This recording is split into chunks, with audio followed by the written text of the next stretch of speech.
Hello all my dear student, welcome to बेटा our application accounts by Hemal sir and YouTube channel Hemal sir. बेटा आज हम बेटा अपना जो चैप्टर नंबर 1 था बेटा अपना फाइनल अकाउंट्स ऑफ कंपनीज उसका क्वेश्चन नंबर 2 करने जा रहे हैं। ऑलरेडी जो फर्स्ट लेक्चर था बेटा मैंने वहाँ पर आपको सब बता दिया था क्या क्या होता है क्या क्या नहीं होता है। जैसे हमने प्रॉफिट एंड लॉस स्टेटमेंट किया था क्या क्या होता है, ऑलरेडी इसका सम क्वेश्चन नंबर 1 हमने इसके ऊपर ही किया था। आज बेटा क्वेश्चन नंबर जो हम करने वाले 2 जो कि अपना है बैलेंस शीट के ऊपर। सबसे पहले जो अपना चैप्टर का नाम सभी बच्चों को पता है, preparation of final account of company.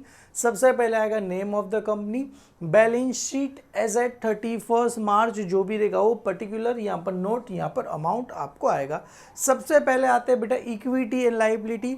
Equity and liability में बेटा टोटल 3 है सर। सबसे पहला क्या है, share holder fund, non current liability और करंट लाइबिलिटी। और यहाँ पर बेटा शेयर होल्डर्स फंड में 2 है, हर बार फिक्स आता ही आता है। 2 है बेटा, शेयर कैपिटल और रिजर्व एंड सरप्लस, हर बार एग्जाम में रहेगा। तो आपको फॉर्मेट लिखो, सबसे पहले equity and liability, share holder fund 2 लिख ही देने का, शेयर कैपिटल और reserve and surplus.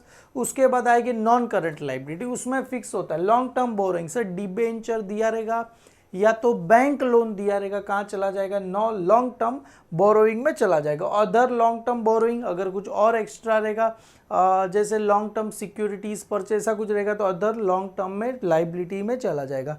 Current liability की बात करें तो सबसे पहले आते हैं बेटा शॉर्ट टर्म बोरोइंग, जो बैंक ओवरड्राफ्ट वगैरह रहेगा कहाँ चला जाएगा, शॉर्ट टर्म बोरोइंग में चला जाएगा। ट्रेड पेबल सभी बच्चों को पता है, क्रेडिटर या तो बिल्स पेबल आएगा कहाँ चला जाएगा, ट्रेड पेबल में चला जाएगा। अदर करंट लाइबिलिटी कुछ छोटे मोटे एडजस्टमेंट वगैरह दिया रहेगा तो चला जाएगा। Short term provision, provision for taxation आएगा, आप सभी को देखना हर बार एग्जाम में रहेगा ही रहेगा। प्रोविजन फॉर टैक्सेशन कहाँ चला जाएगा, शॉर्ट टर्म प्रोविजन में चला जाएगा। और ऐसा रहेगा एडवांस टैक्स, तो शॉर्ट टर्म प्रोविजन मतलब उसमें से क्या हो जाएगा, एडवांस टैक्स क्या हो जाएगा, माइनस कर देगा। अभी हम करेंगे। और लास्ट में टोटल असेट्स में सभी बच्चों को पता है सर नॉन करंट असेट्स और करंट। नॉन करंट असेट में सबसे पहले आते हैं फिक्स असेट्स, उसके अंदर 2 है, टेंजिबल इनटेंजिबल। फिक्स असेट्स के बाद आएगा नॉन करंट इन्वेस्टमेंट, सभी को पता है long term loan and advance, मतलब हमने किसी को लोन दिया रहेगा वो सब आएगा। अदर नॉन करंट असेट्स, यहाँ पर other long term non current assets मतलब ये लॉन्ग टर्म हो गया, नॉन करंट मतलब लॉन्ग टर्म, करंट मतलब शॉर्ट टर्म। इन्वेंटरीज मतलब हो गया स्टॉक, और यहाँ पर आएगा ट्रेड रिसीवेबल मतलब डेटर या तो bill receivable, cash and cash equivalent सभी को पता है। Short term loan and advance हो गया, अदर करंट असेट्स होगा, जिसके अंदर आएगा टैक्स रिफंड होगा तो अदर करंट असेट्स में चला जाएगा। ये टोटल आपको कर देना है। अभी देखते हैं बेटा 1 बाय 1 करके। सबसे पहले आइडेंटिफाई करते कौन सी चीज कहाँ जाएगी। सबसे पहले following is a trial balance of, यहाँ पर क्या दिया है बेटा, नीलम इलेक्ट्रॉनिक लिमिटेड। तो सबसे पहले इन द बुक्स ऑफ क्या आ जाएगा, नीलम इलेक्ट्रॉनिक लिमिटेड्स आपको आ जाएगा 31 मार्च 2017। तो सबसे पहले यहाँ पर लिख दो in the books of Neelam electronic limited balance sheet as at 31 March 2017 particular notes amount. देखो मैंने पहले से लिख के ही रखा है, क्यों, हर बार फॉर्मेट सेम ही रहेगा, कुछ भी चेंजेस होने वाला नहीं है। Equity and liability, share holder fund, share capital, reserve and surplus. Non current liability में लॉन्ग टर्म बोरोइंग या तो अदर नॉन करंट लाइबिलिटी रहेगा, हालांकि दिया रहेगा तो लिखने का, इसके लिए मैंने एक स्पेस छोड़ के रखा है। करंट लाइबिलिटी फिक्स है बेटा, short term borrowing, trade payable, other current liability और शॉर्ट टर्म प्रोविजन मतलब प्रोविजन फॉर टैक्सेशन आ जाएगा इधर।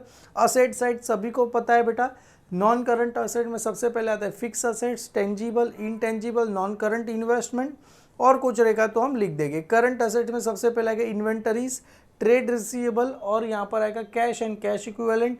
और भी ऐसा है जैसे यहाँ पर आएगा current short term loan and advance रहेगा तो अदर करंट असेट्स आप लिख सकते हो। जितना मतलब ये 3 तो फिक्स है, inventory, trade receivable, cash and cash equivalent. जैसे यहाँ पर ये भी फिक्स है। नॉन करंट इन्वेस्टमेंट कभी कभी आता है कभी कभी नहीं आता है। टेंजिबल इनटेंजिबल लिखना ज़रूरी है।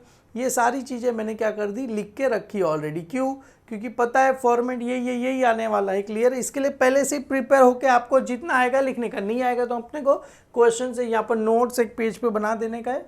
ये रुपीज़ का हम क्या करेंगे, नोट्स बना देंगे। सबसे पहले देखते हैं question, cash in hand cash at bank सभी बच्चों को पता ही है sir. Cash in hand cash at bank कहाँ जाएगा, अरे बोलो बच्चे लोग, कैश इन कहाँ चला जाएगा, कैश एंड कैश इक्विवेलेंट में क्या होगा, चला जाएगा। कैश एंड कैश इक्विवेलेंट में चला जाएगा। सर शेयर कैपिटल डायरेक्टली कहाँ चला जाएगा सर, शेयर कैपिटल में चला जाएगा सर। 9% डिबेंचर, मैंने अभी बताया था डिबेंचर है, कहाँ चला जाएगा सर, लॉन्ग टर्म बोरोइंग में चला जाएगा। क्लियर है, तो ये आ जाएगा लॉन्ग बोरोइंग।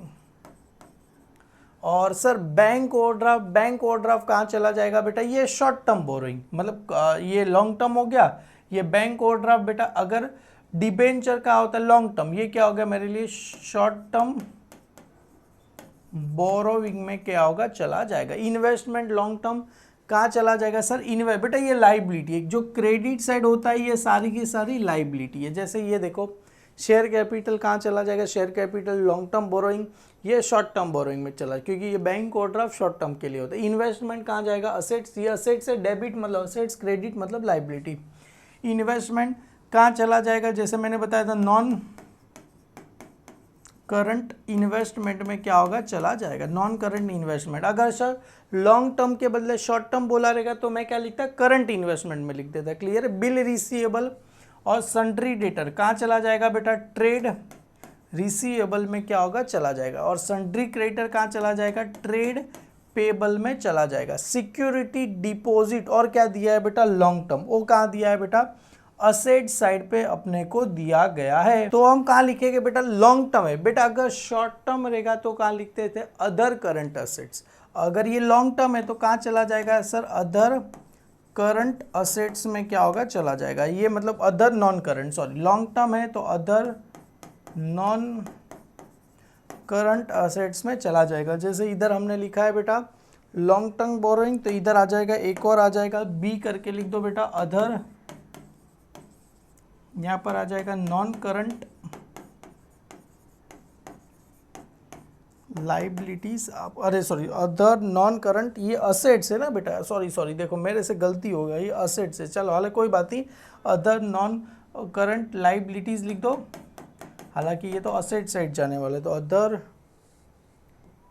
लिखा है कि नहीं लिखा है, नॉन करंट इन्वेस्टमेंट, और यहाँ पर आ जाएगा ए बी सी, क्या आ जाएगा, अदर नॉन करंट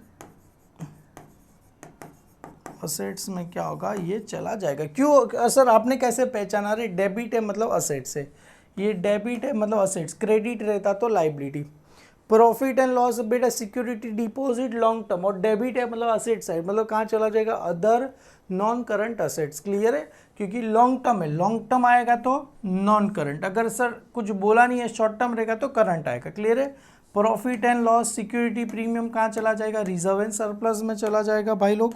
आगे क्या दिया है, interest on debenture accrued and due, बेटा इंटरेस्ट ऑन डिबेंचर अक्रूड का मतलब होता है आउटस्टैंडिंग एंड ड्यू, मतलब अपने को इंटरेस्ट पे करना है। सर इंटरेस्ट पे करना है तो शॉर्ट टर्म रहेगा कि लॉन्ग टर्म रहेगा, बेटा इंटरेस्ट का पैसा जो भी रहता है विद इन अ ईयर अपने को पे करना रहेगा, मतलब एक साल के अंदर ही अंदर अपने को पे करना रहेगा। तो ये जो भी जाएगा कहाँ चला जाएगा बेटा, अदर करंट लाइबिलिटीज में क्या होगा, चला जाएगा। क्यों है, ड्यू का मतलब होता है अपने को पैसा पे करना है बेटा, और क्रेडिट साइड है मतलब लाइबिलिटी, क्रेडिट साइड है मतलब लाइबिलिटी, अदर करंट लाइबिलिटी में क्यों बेटा, इसको विद इन अ ईयर में अपने को पे करना होगा। गुडविल सभी को पता है सर, फिक्स असेट्स में कहाँ चला जाएगा बेटा, ये इनटेंजिबल में चला जाएगा। क्लियर। और land and building plant and machinery ये सभी के सभी कहाँ चला जाएगा सर, ये टेंजिबल में चला जाए। और सभी को क्या है, स्टार है। अरे सर स्टार कहाँ से आ गया बेटा, देखो ना लैंड एंड बिल्डिंग का वैल्यू दिया गया 3,80,000 और कॉस्ट है बेटा उसका 50,000, मतलब जो बीच का जो 1,20,000 है वो क्या हुआ, डेप्रीशिएशन अपने को। हालांकि डेप्रीशिएशन का सेकेंड इफेक्ट आप सभी को पता है, डेप्रीशिएशन एंड अमोर्टाइजेशन में जाएगा, हालांकि वो तो बनाना नहीं है, जब बनाएंगे तभी देखा जाएगा, अभी तो खाली अपने को यही बनाना है। ये आ जाएगा प्रोविजन फॉर टैक्सेशन, मैंने बताया था सर प्रोविजन फॉर टैक्सेशन कहाँ चला जाएगा, ये रहा सर शॉर्ट टर्म प्रोविजन में क्या होगा, चला जाएगा। तो ये कहाँ चला जाएगा, शॉर्ट टर्म प्रोविजन में चला जाएगा। प्रोविजन फॉर टैक्सेशन कहाँ चला जाएगा, शॉर्ट टर्म प्रोविजन में क्या होगा, चला जाएगा। क्लियर है सर। एडवांस टैक्स बेटा देखो ये प्रोविजन फॉर टैक्सेशन कितना है 2,02,41 और ऑलरेडी हमने 2 लाख पे कर दिया, तो ये क्या हो जाएगा, लेस हो जाएगा। किस में से लेस हो जाएगा, less from short term provision में से क्या होगा, लेस हो जाएगा। ये जो ऊपर वाला है उसमें से क्या हो जाएगा, लेस हो जाएगा, मतलब इसमें से क्या हो जाएगा, ये माइनस करना है। प्रोविजन फॉर टैक्सेशन इसमें से क्या हो जाएगा, ये माइनस हो जाएगा। क्लियर है, डन। सर बिल्स पेबल कहाँ चला जाएगा, ये रहा। सन्ड्री डेटर कहाँ, सन्ड्री क्रेडिटर कहाँ जाएगा, ट्रेड पेबल, तो bills payable also trade payable में चला जाएगा। जनरल रिजर्व कहाँ चला जाएगा sir, reserve and surplus. Sir stock in trade, stock कहाँ आता है बेटा, इन्वेंटरीज, तो यहाँ पर आएगा इन्वेंटरीज में चला जाएगा। इन्वेंटरीज कहाँ आता है सर, करंट असेट्स में आता है। Capital reserve, reserve and surplus में क्या होगा, चला जाएगा। क्लियर है, डन। ये सारी चीज हमने क्या कर दी सर, आइडेंटिफाई कर ली। कौन सी चीज का भी तुम बोलोगे सर बहुत डिफिकल्ट है, बेटा ये सिंगल है ना, सिंगल है, खाली अपने को बैलेंस शीट ही बनाना है, इसके लिए बहुत ज़्यादा चीज़ें दी गई है। हालांकि कुछ मैंने पहला सम आपको प्रॉफिट एंड लॉस स्टेटमेंट, क्योंकि उसके अंदर भी बहुत ज़्यादा चीज़ें थी, हालांकि दोनों जब सम करेंगे तो बहुत ही छोटा सा प्यारा सा सम रहेगा। आगे क्या दिया है, authorise share capital of the company was कितना दिया है बेटा, 60 lakhs divide into the 6,000 equity share of 10 each। बेटा ये जस्ट खाली आपको क्या दिया, इंफॉर्मेशन दिया गया है कि कंपनी में ऑथोराइज शेयर कैपिटल इतने, इसके हिसाब से हम आइडिया लगा सकते हैं। अपने पास शेयर कैपिटल कितने हैं, 18 लाख के, तो मतलब अपने पास टोटल शेयर कितने रह गए सर, 810 हटा दो, मतलब 84,000, मतलब अपने पास 1,84,000 के शेयर है। हर एक शेयर का वैल्यू कितना है, 10 रुपया, तो टोटल कितना हो जाएगा, 18,40,000 रुपीज़ अपने पास हो जाएगा। क्लियर, ये दिया गया जस्ट इन्फॉर्मेशन।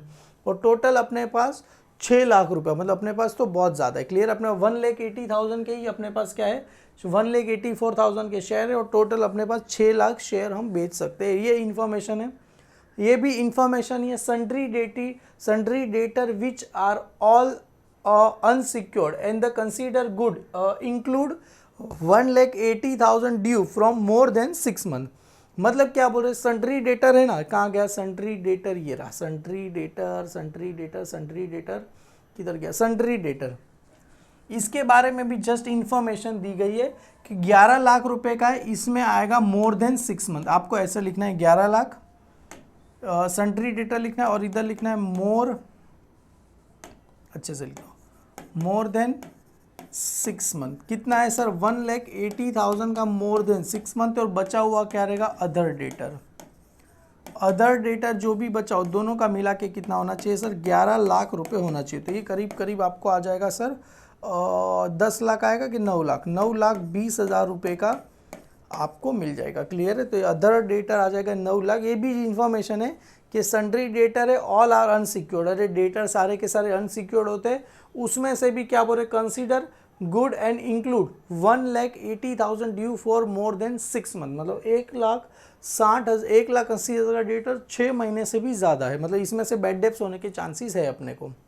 इन्वेस्टमेंट क्या लिखा है, represent 50,000 equity share in x limited of 10 each and 4 पर share called and paid up. मतलब जाहिर सी बात है sir, investment represent 5,000 equity share है, हर एक शेयर का वैल्यू 10 रुपया, पर हमने कितना है बेटा 4 रुपया पर शेयर हमने कॉल्ड अप किया, तो 4 रुपया पर रुपये तो करे कितना 520,000, मतलब अपने पास इन्वेस्टमेंट का वैल्यू 20,000 है। जरा देख लो,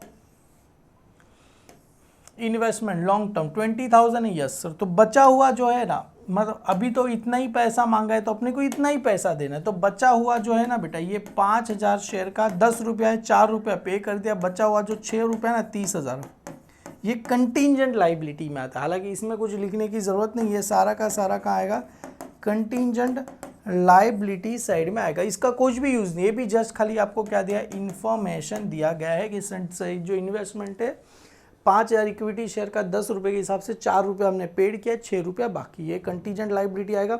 अभी आगे क्या दिया है देखो, कमाल का एडजस्टमेंट है, बच्चे लोग कंफ्यूज हैं यहाँ पर और बच्चे लोग हर बार ये करके ही आएंगे। बिल रिसीवेबल क्या लिखा है, discount with a bank not mature till the balance sheet. बेटा क्या बोल रहा है, बिल रिसीवेबल हमने डिस्काउंट से बैंक के साथ किया है, पर क्या हो रहा है, not mature till the balance sheet, अभी तक वो मैच्योर हुआ नहीं है। जब तक अपना 31 मार्च खत्म नहीं होता है तब तक इसके बारे में कुछ भी हुआ नहीं है। द अमाउंट ऑफ 15,000, ये कुछ भी बोला गया नहीं है, इसको क्लियर है। अगर ऐसा बोला रहेगा bill receivable discount with a bank और डिसऑनर ऑफ 15,000 तो हम करते, पर यहाँ पर क्या है, bill receivable discount with the bank not mature till the balance sheet date, मतलब अभी तक 31 मार्च 2017 तक इसको कुछ भी हुआ नहीं है, तो हमें इसको ऐसे ही छोड़ना है, कुछ करना नहीं है, इसको छेड़ना नहीं। अगर हालांकि आप लिख सकते हो इसको कंटीजेंट लाइबिलिटी में, चाहो तो लिख सकते, कंटीजेंट लाइबिलिटी बैलेंस शीट में नहीं आता, अलग से आपको बना के लिखना होता है। आप चाहो तो इसको कंटीजेंट लाइबिलिटी में अमाउंट 15,000 लिख सकते हो। You are required to prepare balance sheet of, क्या दिया है, Neelam enterprise as on 31 March 2017 as per the provision of companies act, ignore the previous year figure. देखो वही बोला, प्रीवियस ईयर के फिगर को अपने को क्या करना है, इग्नोर करना है। तो चलो बच्चे लोग वन बाय वन करके क्या करते हैं, शुरू करते हैं। एक्सपेक्ट करेंगे बेटा सभी बच्चे ने यहाँ पर फॉर्मेट बना दिया रहेगा, क्लियर है। यहाँ पर in the books of Neelam enterprise balance sheet as on 31 March 2017। चलो पर्टिकुलर यहाँ पर नोट्स अमाउंट, पहला आ जाएगा इक्विटी एंड लाइबिलिटी, उसके अंदर share holder fund, share capital रहेगा अपना नोट नंबर 1 रहेगा, शेयर कैपिटल नोट नंबर 1 रहेगा, और रिजर्व एंड सरप्लस अपना नोट नंबर क्या रहेगा, 2 रहेगा। तो चलो नोट नंबर 1 अपना जो भी रहेगा क्या रहेगा अपने लिए, शेयर कैपिटल, तो इधर आ जाएगा शेयर कैपिटल, क्लियर है। अभी शेयर कैपिटल में सबसे पहले आता है ऑथोराइज शेयर कैपिटल, तो सबसे पहले शेयर कैपिटल लिखो ना बेटा, इसके नीचे लिखते authorise, authorise share capital. Authorise share capital कितना दिया है अपने को, इसके नीचे दिया, कितना दिया है sir, 60 lakh, sorry 6 lakh, 6 lakh equity share ₹, कितना है 10 ईच, तो कितना आ जाएगा सर, टोटल आ जाएगा अपने लिए 60 लाख। बेटा ये लास्ट में एडजस्टमेंट नंबर 1 दिया है वो मैं लिख रहा हूँ, क्लियर है। ये ऑथोराइज इधर आता है, पता चला, ये ऑथोराइज शेयर कैपिटल आपको इधर आ जाएगा। देखो ये 60 लाख से divide into 6 lakh equity share of the rate 10 each. अभी उसमें से हमने कितना है बेटा अपने पास शेयर कैपिटल कितना है, ये रहा, हो गया, तो इसको क्या कर दो, टिक कर दो। शेयर कैपिटल कितना है अपने पास, 18,40,000, मतलब 1,84,000। ऐसा लिखना नहीं, ये हो गया, इसके नीचे 2 अंडरलाइन करो बस, 60 लाख हो गया। अभी इसके नीचे अभी इसके नीचे लिखना है इशूड, देखो मैं कैसे लिख रहा हूँ, issued subscribe and fully paid up. क्या लिखा है, issue subscribe and fully paid up, इसके नीचे अंडरलाइन करना है। कितने हैं अपने पास, 1,84,000 के क्या है, इक्विटी शेयर है, 1,40,000 इक्विटी शेयर है ₹, कितना है 10 ईच, और ये 10 ईच क्या है बेटा, फुल्ली पेड। अब हालांकि ऊपर लिखा है, लिखने की ज़रूरत नहीं है, पर मैं हूँ तो थोड़ा लिख दिया, तो कितना आ जाएगा सर, 18,40,000 रुपीज़ का आ जाएगा। और नीचे भी अंडरलाइन करके कितना लिख देना, 18,40,000 रुपीज़ लिख देना। समझ में आया। सबसे पहले क्या लिखना है, note number 1 share capital, authorise share capital जो आपको एडजस्टमेंट नंबर 1 में दिया है, 60 lakh equity share that 10 each, तो टोटल हो जाए 60। ये कहीं पे भी आने वाला नहीं है। अभी इसके नीचे आएगा issued subscribe and fully paid up, 1,84,000 equity share ₹, 10 each, fully 10 each लिखो तो भी चले, क्योंकि ऊपर ऑलरेडी हमने लिख ही दिया है, फुल्ली पेड अप चलेगा। 18,40,000 रुपीज़ आपको आ जाएगा, तो इधर लिखो 18,40,000 रुपीज़ आ जाएगा। सेकेंड है बेटा रिजर्व एंड सरप्लस, तो इधर आ जाएगा बेटा note number 2, reserve and surplus. हर बार क्या होता है बेटा, ये जो रिजर्व एंड सरप्लस है ना, अलग से हमको क्या करना होता है, जो प्रॉफिट एंड लॉस स्टेटमेंट बना है ना, लास्ट का जो सरप्लस आया ना, वो प्रॉफिट एंड लॉस करके ऐड करना होता है। हालांकि इसके अंदर सब अपने को रेडीमेड सब कुछ दिया ही है, तो अपने को कुछ करना नहीं है। सबसे पहले सर रिजर्व एंड सरप्लस किधर गया, ये रहा रिजर्व एंड सरप्लस। ये जो profit and loss account already दिया ही है, 5,80,000 और 1,80,000 प्रॉफिट एंड लॉस और सिक्योरिटी प्रीमियम।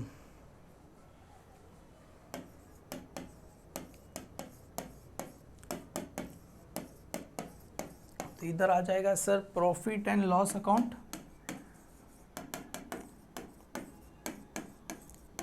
और security premium.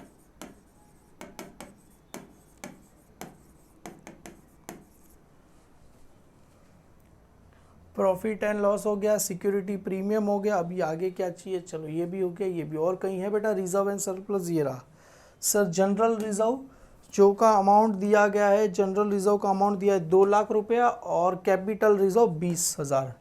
General reserve 2 lakh,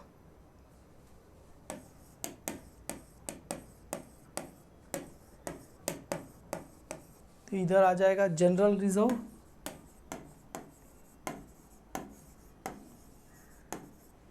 और यहाँ पर आ जाएगा कैपिटल रिजर्व। तो सभी का क्या करो, टोटल करो। सर ये सिंपल है बेटा, देखो ये 1,80,000 में 2 लाख हो गया, 2 लाख 2 लाख 4 लाख, 4 और 5 हो गया 9,80,000 रुपये हो गए हैं। तो इधर भी आ जाएगा 9,80,000 रुपये अपने को हो गए हैं। क्लियर है, डन। तो ये अपने को आ गया 9,80,000। एक बार मैं चेक कर लूँ, यस सर 9,80,000 रुपये है। आगे बढ़ते हैं बेटा, नॉन करंट लाइबिलिटी में आएगा बेटा long term borrowing. Long term borrowing में एक ही चीज़ दी गया पर वर्किंग नोट नंबर 3, तो यहाँ पर आ जाएगा लॉन्ग टर्म बोरोइंग। तो यहाँ पर आ जाएगा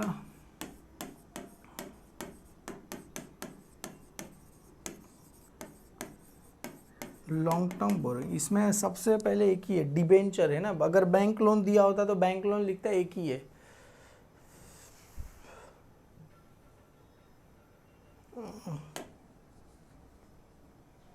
कहाँ जाएगा डिबेंचर, लॉन्ग टर्म बोरोइंग, ये 9% डिबेंचर जो कि दिया है 6 लाख रुपए का दिया गया, 9% डिबेंचर। तो इधर आ जाएगा 9% डिबेंचर जो कि कितने का दिया है सर, 6 लाख रुपए का दिया गया है। क्लियर है, डन। तो इधर भी लिख दो सर 6 लाख रुपए। तो इधर भी आ जाएगा 6 लाख रुपए, अपने को क्या करना है, लिख देना है। आगे बेटा अदर नॉन करंट लाइबिलिटी, हालांकि अदर नॉन करंट लाइबिलिटी में कुछ नहीं, अदर नॉन करंट एसेट्स है। हमने गलती से इसको लाइबिलिटी में लिख दिया था, मतलब ये सिक्योरिटी डिपॉजिट, ये असेट साइड है लॉन्ग टर्म। क्लियर है। अगर सर ये सिक्योरिटी डिपॉजिट अगर लाइबिलिटी साइड पे होता, सिक्योरिटी डिपॉजिट कभी लाइबिलिटी साइड में नहीं आएगा इसके लिए बता रहा हूँ। तो ये कहाँ चला जाएगा बेटा, ये डायरेक्ट असेट है क्योंकि डेबिट ऑल असेट। सो एक क्रेडिट साइड में यहाँ पर अदर नॉन करंट लाइबिलिटी कुछ दिया गया नहीं, तो मैं यहाँ पर क्या लिख देता हूँ, नील लिख के आगे बढ़ते हैं। शॉर्ट टर्म बोरोइंग बेटा देखते हैं, शॉर्ट टर्म बोरोइंग में हाँ सर ये दिया गया bank overdraft. Short term borrowing ये रहा, short term borrowing bank overdraft अपने को दिया गया है सर 4 लाख रुपए का दिया गया है। तो यहाँ पर आ जाएगा नोट 4, 4 लाख रुपए का लिख दूँ शॉर्ट टर्म बोरोइंग। सर इसके लिए नोट बनाना पड़ेगा, अरे सबके लिए बनाना पड़ेगा, किसी के लिए छोड़ना नहीं है इधर। तो यहाँ पर आ जाएगा शॉर्ट टर्म बोरोइंग, इधर दिया गया है बैंक ओवरड्राफ्ट। बैंक कितने का दिया है बच्चे लोग, 4 लाख रुपए का अपने को दिया गया है। तो इधर आ जाएगा 4 लाख, इधर भी आ जाएगा 4 लाख रुपए अपने को आ जाएगा। और ऑलरेडी हमने इधर लिख ही दिया 4 lakh. Trade payable yes sir 5, तो इधर आ जाओ ट्रेड पेबल, क्रेडिटर आएगा और बिल्स पेबल आएगा। हालांकि डेटर को बेटा वो एडजस्टमेंट है, 5 ट्रेड पेबल। ट्रेड पेबल में 2 आता है, क्रेडिटर आएगा और बिल्स पेबल। तो क्रेडिटर और बिल्स पेबल, सन्ड्री क्रेडिटर कितना दिया गया है, 4,80,000। 4,80,000 इधर लिख दो, 4,80,000 रुपये लिख दो। और bills payable, bills payable, bills payable ये रहा 60,000 रुपया, 60,000 रुपया कर दो। दोनों को ऐड करेंगे बेटा कितना आ जाएगा, 0 0 0 0, ये 6 में 2 डालो 1 4 और यहाँ पर आ जाएगा 5,40,000 रुपीज़ आपको आंसर आ जाएगा। तो इधर भी आ जाएगा 5,40,000 आपको आ जाएगा। अदर करंट लाइबिलिटी में क्या है सर, अदर करंट लाइबिलिटी में है आई थिंक जो कुछ इंटरेस्ट पे वगैरह था, other current liability, other current liability, ये interest on debenture,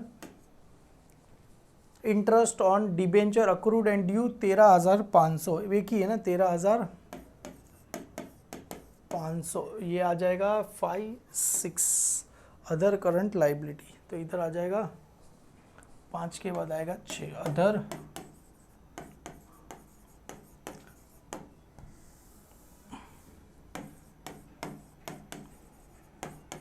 current liabilities.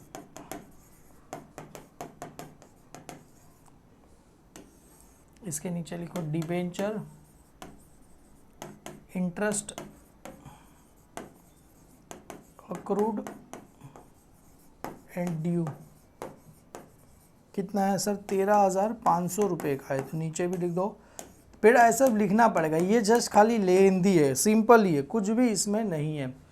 Short term provision, ये आ जाएगा प्रोविजन फॉर टैक्सेशन, तो इधर आ जाएगा 6 के बाद आएगा 7 शॉर्ट टर्म प्रोविजन। इसके अंदर आएगा provision for taxation,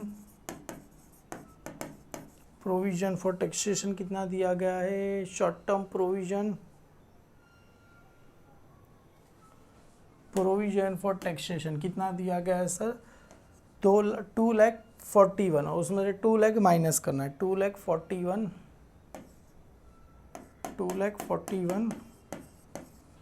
less advance tax, less क्या आ जाएगा सर एडवांस टैक्स पेड, जिसके अंदर से 2 लाख रुपए का हमने एडवांस टैक्स पे करके रखा है,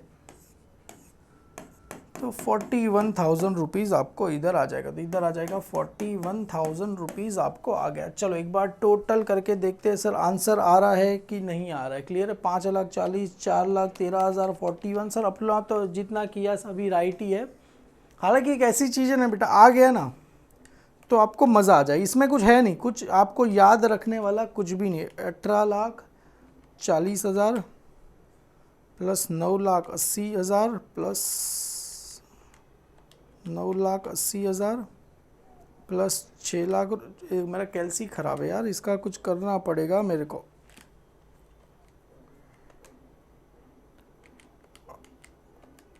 18,40,000, 18,40,000 प्लस 9,80,000 प्लस 6 लाख, यहाँ तक हो गया, प्लस 4 लाख प्लस 5,40,000, 13,500 और 44,14,500। चलो 14,44,500। चलो इधर मैं लिख दूँ, टोटल में इधर लिख देते हैं बेटा 44,14,500 अपना क्या आ गया सर टोटल आ गया है। अभी चलो असेट्स की बात करें, नॉन करंट असेट्स में टेंजिबल, टेंजिबल के लिए आपको वर्किंग नोट नंबर 8, और इनटेंजिबल के लिए बनाना नहीं है, डायरेक्ट इधर लिख दो गुडविल। क्लियर है, जो कि गुडविल कितना दिया गया, पहले गुडविल को निपटा देते, 1,30,000, तो इधर आ जाएगा 1,30,000 आ जाएगा। क्लियर है, डन।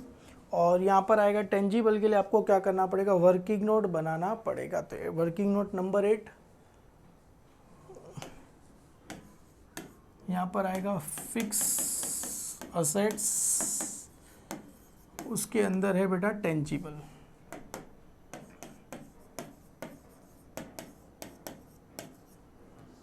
तो सबसे पहले बेटा देखो ऐसा लिखना है आपको, मैं कैसे कर रहा हूँ ऐसे, आपको सबसे पहले इधर लिखना है ये सभी land and building, plant and machinery, furniture, ये रहा इसका land and building, plant and machinery, furniture. सबसे पहले आपको इसका कॉस्ट लिखना है, उसमें depreciation, land and building, plant and machinery, furniture.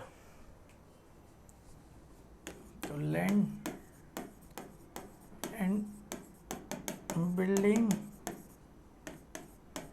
Plant and machinery, इधर लिखो फर्नीचर। क्लियर, ये सभी का क्या लिखना है आपको, कॉस्ट लिखना है।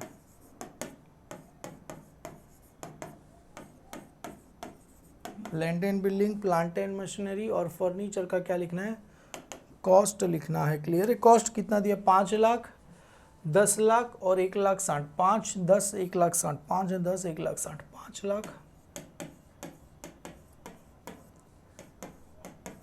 10 लाख और 1,60,000 रुपये आपको दिया गया। अब इसमें से क्या माइनस करना है, लेस डेप्रीशिएशन। अभी इसमें से क्या लेस करेंगे, लेस डेप्रीशिएशन।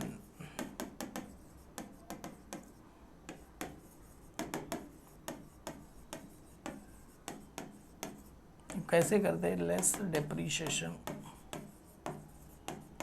अभी जैसे देखो ये डेप्रीशिएशन ऑलरेडी अपने को इधर देखो, लैंड एंड बिल्डिंग का वैल्यू कितना दिया गया है, 380, 6 लाख और 90, 380, 6 लाख और 90। तो सर ये सब दिया गया है, तो बीच का डेप्रीशिएशन कितना हुआ, जैसे ये 1,60,000 में से कितना माइनस करेंगे, तो सर जाहिर सी बात है 70,000 माइनस करेंगे तब जाके 90,000 आएगा। तो मतलब 70,000, इसमें से जो 4 लाख माइनस करेंगे और इसमें से 1,20,000 माइनस करेंगे। इसका सेकेंड इफेक्ट सभी को पता है सर कहाँ आता है, ये जो आएगा सेकेंड लेस किया और डेप्रीशिएशन अमोर्टाइजेशन में आ जाएगा। क्लियर है, ये आ गया 380, मतलब हो गया सर ये 3 6 9,80,000, 9,80,000 प्लस ये आ गया सर 90,000, तो टोटल आ गया सर 10,70,000। तो इधर भी लिख दो सर 10,00,000।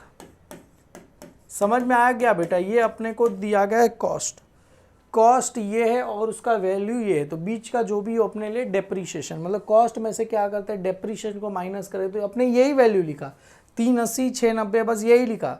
बस ये नहीं करोगे तो आपको मार्क्स मिलने वाले नहीं, और आगे अपने को जब करेंगे सम दोनों साथ में तो अपने को काम आएगी। ये वर्किंग नोट नंबर 8 खत्म हो गया, अभी वर्किंग नोट नंबर बढ़ते हैं 9 की तरफ।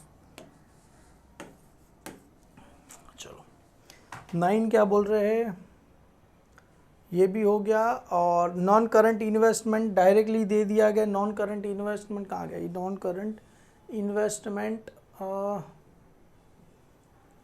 कितना दिया गया, 20,000 रुपये का दिया गया है। तो यहाँ पर आएगा 20,000 रुपये का, डायरेक्टली लिख दो बेटा 20,000 रुपये, नॉन करंट इन्वेस्टमेंट 20,000 रुपया डायरेक्टली लिख दो। क्लियर, अभी आपको चाहिए तो इधर लिख देना लॉन्ग टर्म। क्लियर है, डन, ये लॉन्ग टर्म वाला हमने कर दिया। क्लियर है, लॉन्ग टर्म। उसके बाद क्या है, चलो ये भी हो गया, ये भी हो गया। सर आगे बढ़ते, other current assets. Other current assets में क्या क्या आएगा, चलो देखते हैं। अदर नॉन करंट असेट्स, ये एक ही था ना, अदर नॉन करंट असेट्स ये था। सिक्योरिटी डिपॉजिट 8,000 रुपये का, इसको लिखना मत, अलग से वर्किंग नोट बनाना। क्लियर है, बना 8,000 रुपये का other non current assets, other non current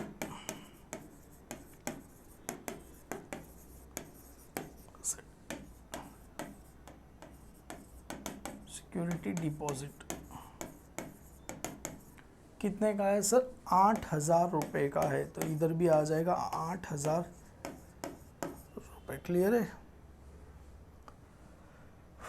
चलो डन। अभी इन्वेंटरीज मतलब होता है स्टॉक, कहाँ गया, स्टॉक इन ट्रेड डायरेक्ट कितने का है सर, 16,98,900, राइट है, 16,98,900, 16,98,900।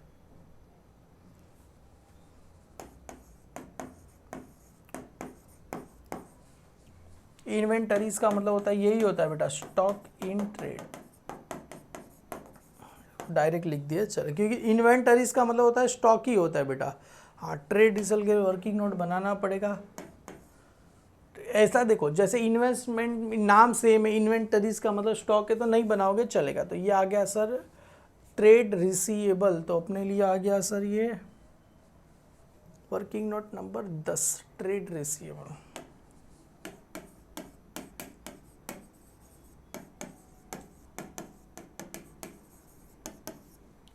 ट्रेड रिसीवेबल कितना दिया गया सर, ट्रेड रिसीवेबल सबसे पहले ट्रेड रिसीवेबल में क्या है, ये अभी क्या क्या बचा अपने पास, ये एडवांस टैक्स भी हो गया ना, एडवांस टैक्स भी हो गया, फर्नीचर, लैंड एंड बिल्डिंग सब हो गया, सब हो गया, सब हो गया, सब हो गया। बिल रिसीवेबल, ये कैश एंड कैश बाकी है, तो बिल रिसीवेबल 2,80,000, तो यहाँ पर सबसे पहले आ जाएगा 2,80,000 का क्या आ जाएगा, बिल रिसीवेबल आ जाएगा।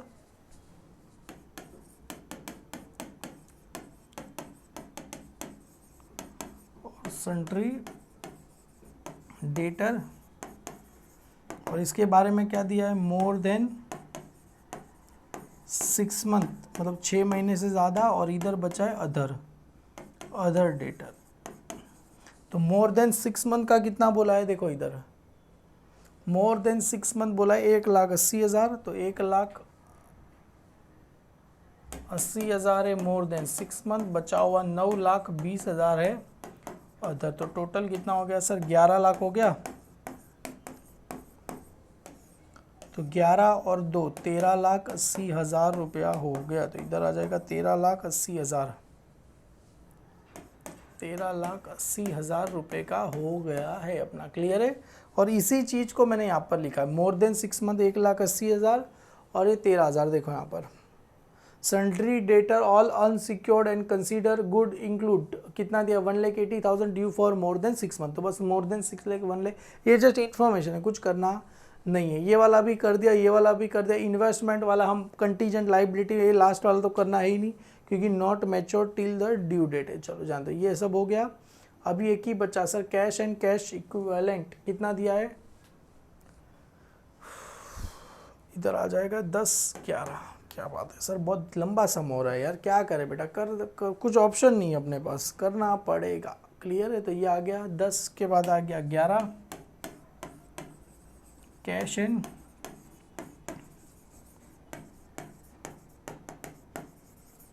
क्लियर है। सबसे पहले कैश इन हैंड, बैंक कितना दिया गया sir, cash and cash equivalent की बात करें, कैश इन हैंड दिया गया 39, और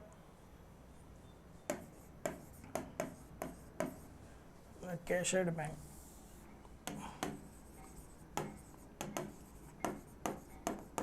68 कितना दिया है, 68,600, 68,600, चलो प्लस करते हैं। 39 प्लस 68,600 करेंगे कितना आ जाएगा, 1,07,600, 1,07,600 प्लस 13,80,000 प्लस 16 लाख। अरे यार ये मेरा कैल्सी, भगवान मेरे को कोई कैल्सी अच्छा दे दे। टेंजिबल इनटेंजिबल सर, ये टोटल है 10,70,000 प्लस 1 लाख, चला गया यार वापिस है 10 लाख, पूरा ही बंद हो गया है। तो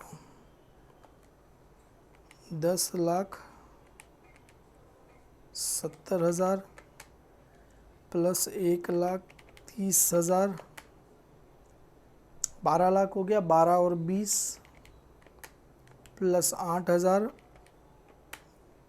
प्लस 16,98,900 प्लस 13,80,000 प्लस 1,07,600, 44,14,500 आ गया बेटा, दिख रहा है 14,44,500। तो इधर आ जाएगा सर 14,500। देखो ऊपर भी सेम आ गया, 14,40,500, 14,14,500। बेटा करना कुछ नहीं है, आपको हर एक चीज़ पता होनी चाहिए, कौन सी चीज़ किधर जाएगी। जैसे मेरे को पता था सारी चीज़ कहीं कहीं जाएगी, तो ये सारी चीज़ें आपको पता होनी चाहिए बस। और एक बार छोटी सी रिक्वेस्ट है, एक बार बस खाली ये फॉर्मेट आप रन कर लीजिए, जितना भी ये लर्न कर लीजिए, लर्न